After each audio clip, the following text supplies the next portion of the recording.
25장 율법에 대하여 죽고 영으로 섬기다 3부 로마서 7장 1절부터 6절 말씀. 형제들아, 내가 법 아는 자들에게 말하노니 너희는 그 법이 사람이 살 동안만 그를 주관하는 줄 알지 못하느냐. 남편 있는 여인이 그 남편 생전에는 법으로 그에게 매인 바 되니 만일 그 남편이 죽으면 남편의 법에서 벗어나느니라. 그러므로 만일 그 남편 생전에 다른 남자에게 가면 음녀라. 그러나 만일 남편이 죽으면 그 법에서 자유롭게 되나니 다른 남자에게 갈지라도 음녀가 되지 아니하느니라. 그러므로 내 형제들아, 너희도 그리스도의 몸으로 말미암아 율법에 대하여 죽임을 당하였으니 이는 다르니 곧 죽은 자 가운데서 살아나신 이에게 가서 우리가 하나님을 위하여 열매를 맺게 하려 함이라.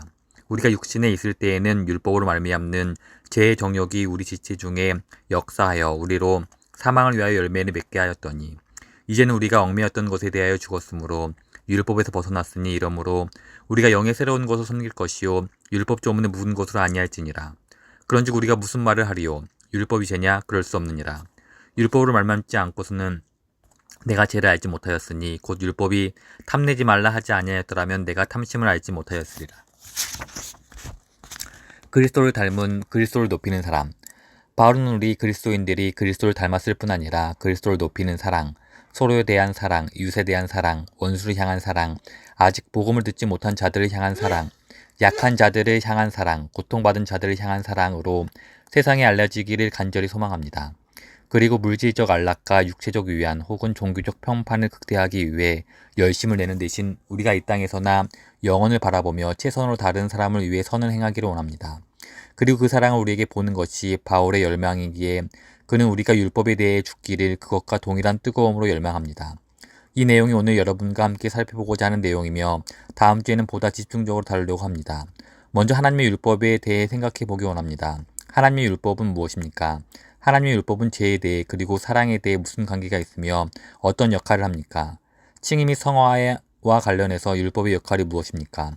사랑을 실천하기 위해 우리는 왜 율법에 대하여 죽어야 합니까? 율법에 대해 죽은 다음에도 우리 삶에서 율법은 유용하고 권위를 가질까요? 먼저 바울은 우리가 그리스도를 닮은 그리스도를 높이는 사랑하기를 열망한다고 말씀드렸는데 제가 왜 이렇게 말할까요? 바로 이것 때문입니다. 4절 마지막에서 바울의 목표는 우리가 하나님을 위하여 열매를 맺는 것이라고 말합니다. 이것이 그리스도인의 삶의 목표입니다. 하나님을 위하여 열매를 맺는 것입니다. 열매를 맺는다는 것은 무엇일까요? 성령의 첫째 되고 주된 열매는 사랑입니다. 바울은 갈라디아서 5장 22절에서 성령의 열매는 사랑이라고 말합니다. 하지만 여기선 바울이 생각하는 것이 성령의 열매일까요? 그렇습니다. 6절 마지막은 표현만 다르지 4절과 같은 목표를 말합니다. 유심히 보십시오. 우리가 영의 새로운 것으로 섬길 것이요 율법 조문에 묵은 것으로 아니할지니라. 우리 삶의 목표는 영의 새로운 것으로 섬기는 것입니다. 4절에 나오는 하나님을 위하여 열매를 맺는 것과 6절에 나오는 영의 새로운 것을 섬긴다는 같은 의미입니다. 따라서 바울이 생각하는 열매는 성령의 열매, 말하자면 사랑입니다.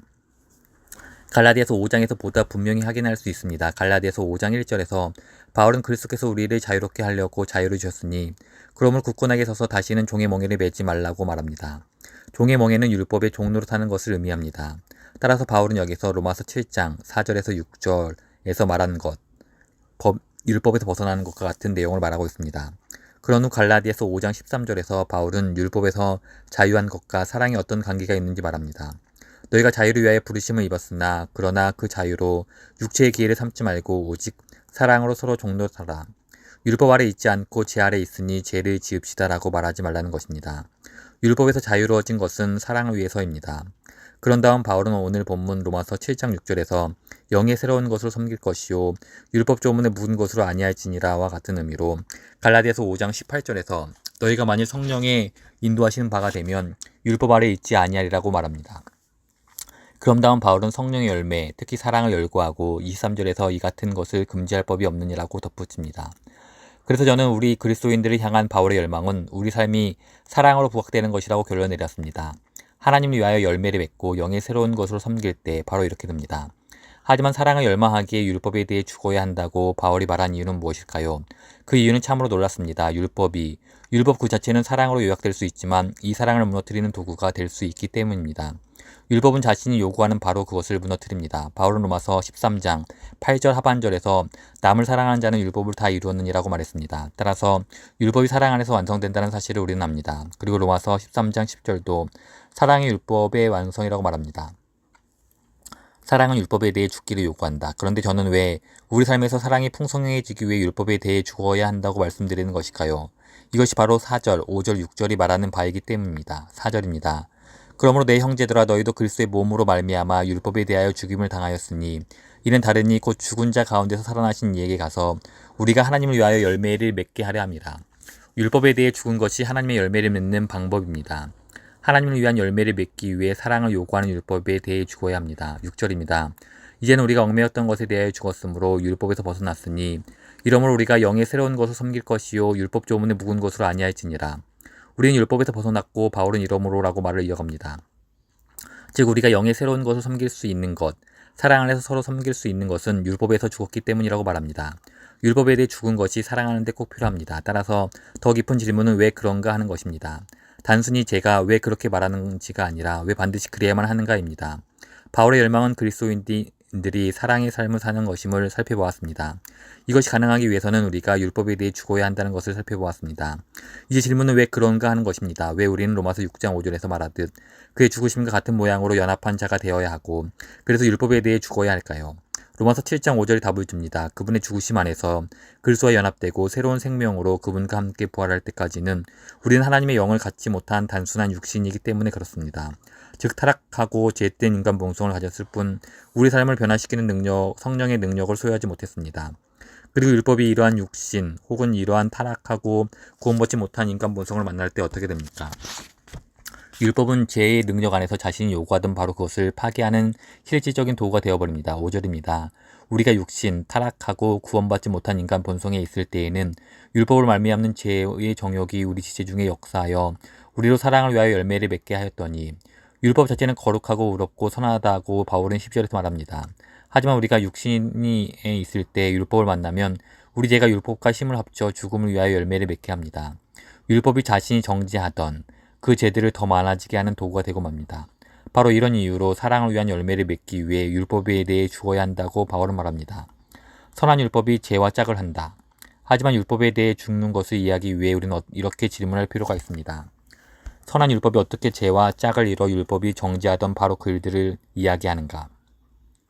이 질문에 대한 열쇠는 육신이라는 단어의 의미에 있습니다.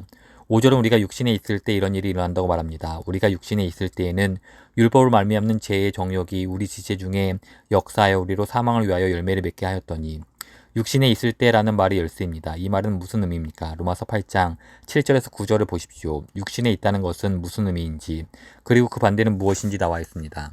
육신의 생각은 하나님과 원수가 되다니 이는 하나님의 법에 굴복하지 아니할 뿐 아니라 할 수도 없습니다. 육신에 있는 7장 5절에 나온 표현입니다. 자들은 하나님을 기쁘시게 할 수 없느니라. 만일 너희 속에 하나님의 영이 거하시면 너희가 육신에 있지. 이 표현이 다시 나옵니다. 아니하고 영에 있나니 누구든지 그리스도의 영이 없으면 그리스도의 사람이 아니라. 여기에 로마서 7장 5절이 말하는 그 사람이 나옵니다. 육신에 있다는 것을 네 가지로 설명합니다. 1. 7절 상반부입니다. 육신의 생각은 하나님과 원수가 되나니. 2. 7절 앞부분입니다. 하나님의 법에 굴복하지 아니하고. 3. 7절 후반부 뒷부분입니다.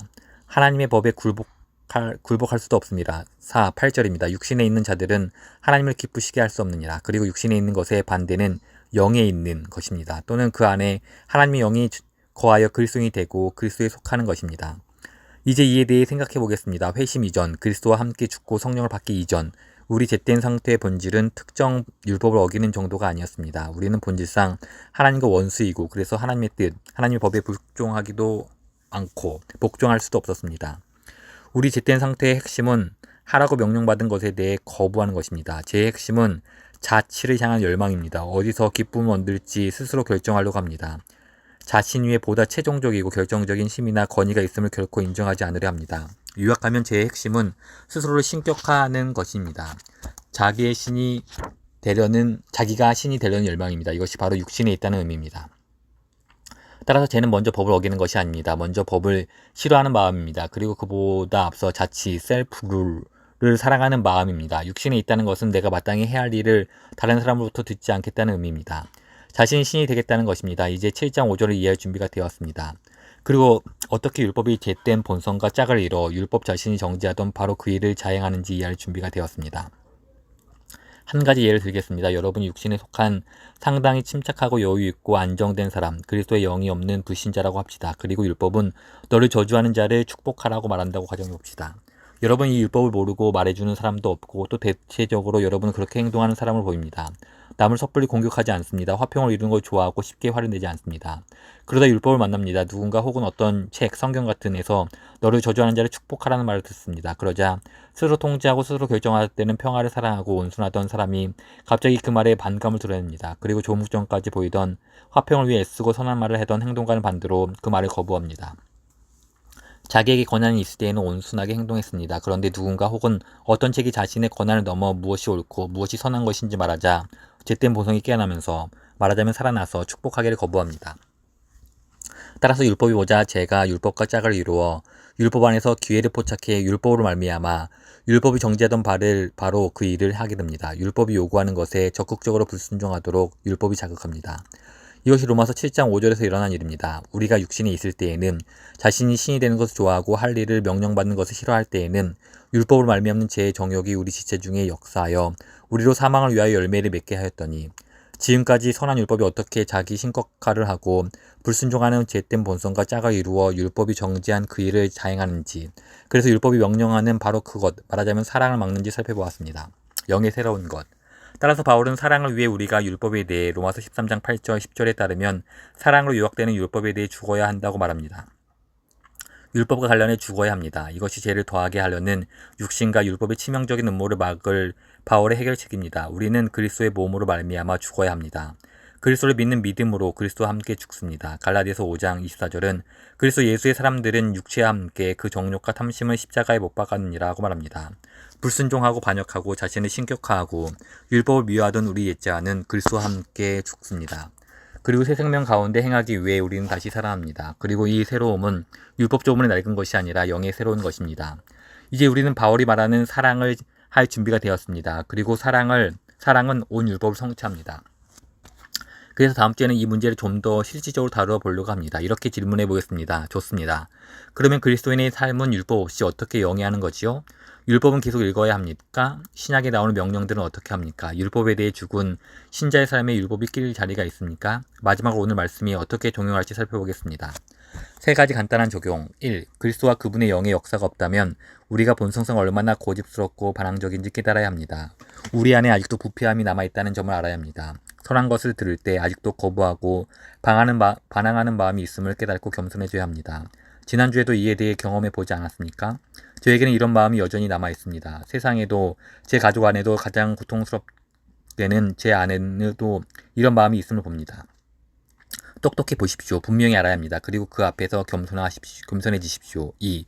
이 예포성에 대해 자신을 죽은 자로 여기십시오. 예, 우리는 분명 죄에 대해 죽었습니다. 하지만 스스로 죽었다고 여기는 것이 필요합니다. 그리스도 안에서 우리는 죄에 대해 그분과 함께 죽었습니다. 하지만 이제 새로운 본성을 덧입었습니다. 그분 안에 있는 우리 모습대로 살 수 있게 되었습니다. 그리스도 안에 있는 모습으로 살아가십시오. 교만한 죄에 대해서는 죽고 겸손한 사랑에 대해서는 사십시오. 3. 사랑의 길을 걷다 넘어지고 실패할 때 율법이 그 실패의 치료책이라 생각하지 마십시오. 하나님은 우리를 의롭다 여기시기 위해 율법을 만들지 않으시고 우리를 성화시키기 위한 능력으로 율법을 만들지 않았습니다. 4절 말씀은 우리가 율법에 대해 죽었으므로 다르니 곧 죽은 자 가운데서 살아나신 이에게 간다고 말합니다.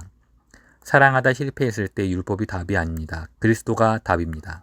부활하셨고 살아계시며 능력이 많으시고 지금도 살아계시는 그리스도가 사랑에 대한 열쇠입니다. 그분을 아십시오.